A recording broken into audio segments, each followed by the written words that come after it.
GameStop mania has taken a breather for a bit, but remains top of mind among traders and those active on social media. Let's gauge what may happen next with all this with VaynerMedia CEO Gary Vaynerchuck. Gary, always good to speak with you here.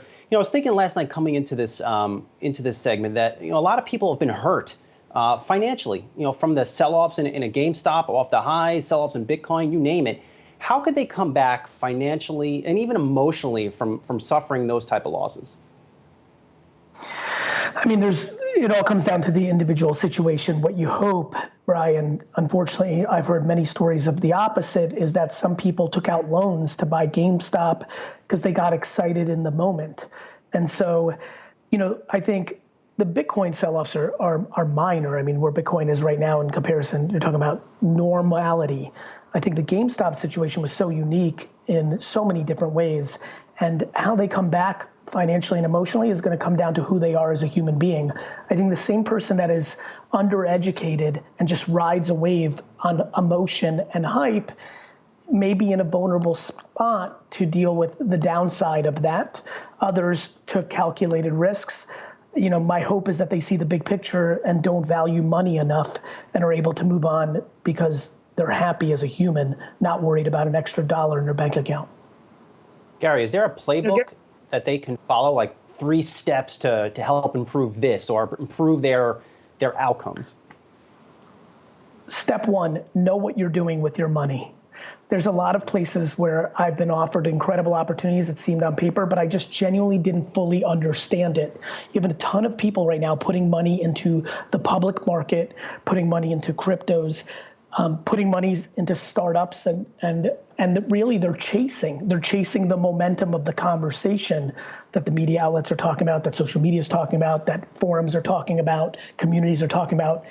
Number 1, 2, and 3 is be educated. Know what you're doing with your money. There's incredible opportunity in front of us. I mean, this program is going to be talking about NFTs at an insanely high level. The problem is 96% of NFT projects are going to be financial losers. So get educated and then attack.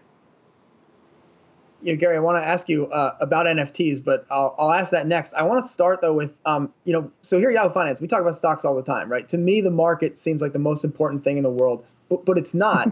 I'm curious from your vantage point, how you feel like the zeitgeist. It feels to me like everyone now wants to talk stocks. Everyone wants to talk about markets. Does it seem that way to you? And what do you think's behind that energy?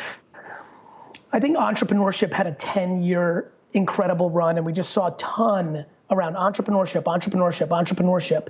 So then you had the Robin Hood effect, where you just had an enormous amount of very young human beings jumping into the dynamics.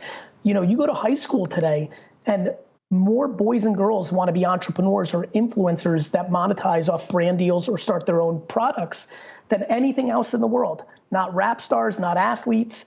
So capitalism in a 3.0 world of this new individuality capability because of devices like this have created a really interesting variable. So you're right, a lot of people have gotten into the market, but that same energy is also in drop shipping, starting a Shopify store, buying crypto, NFT, investing.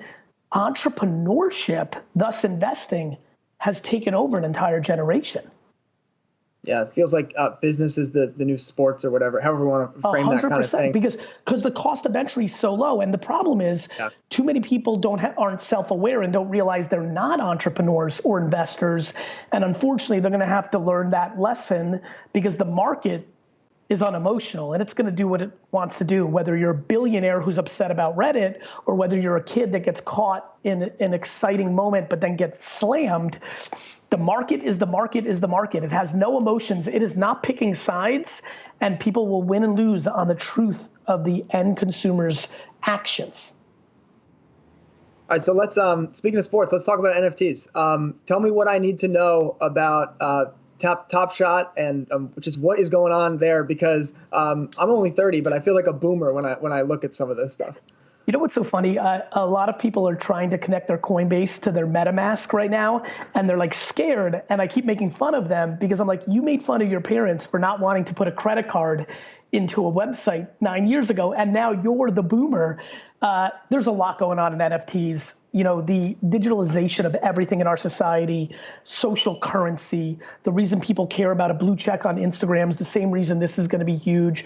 IP is going to see an incredible amount of dollars. Artists, both digital artists and music artists, are gonna find a platform that is going to allow them to monetize without people sitting in the middle taking a piece of the cut. This is going to be an incredibly big revolution, and NBA Top Shot is an incredibly big platform because NBA IP is so hot. Sports cards have been so hot. NFT is getting hot, so that was a perfect storm. Big shout out to those individuals. You've got So Rare, which I wrote a tiny $25,000 check into, but I've bought more in the actual soccer cards on there. I think you're going to see a lot about So Rare, talk about giving footballs, aka soccer's global footprint. And then you've got the overall NFT market, which is just about to, and I wasn't kidding. This program is going to spend an enormous amount of time this summer, fall, and winter talking NFT. Let's talk also a little bit about Clubhouse and what you see happening there, and just maybe where that sits into, the NFT concept of I can monetize myself more efficiently makes something like Clubhouse, as far as I see it, more attractive for the high school kid who wants to, build a brand, be an entrepreneur easily. How do you kind of see the Clubhouse thing playing out? Clubhouse is an interesting double-edged sword on what you just said. You can easily build a huge brand on TikTok or YouTube, but that's content that you post-produce. I think you can build an enormous reputation, a huge brand on Clubhouse. Here's the problem. You have to know what you're talking about.